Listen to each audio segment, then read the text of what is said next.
فقولا إنا رسولا ربك فأرسل معنا بني إسرائيل ولا تعذبهم قد جئناك بآية من ربك والسلام على من اتبع الهدى إنا قد أوحي إلينا أن العذاب على من كذب وتولى قال فمن ربكما يا موسى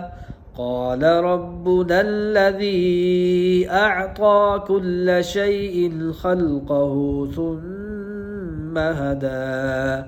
قال فما بال القرون الأولى قال علمها عند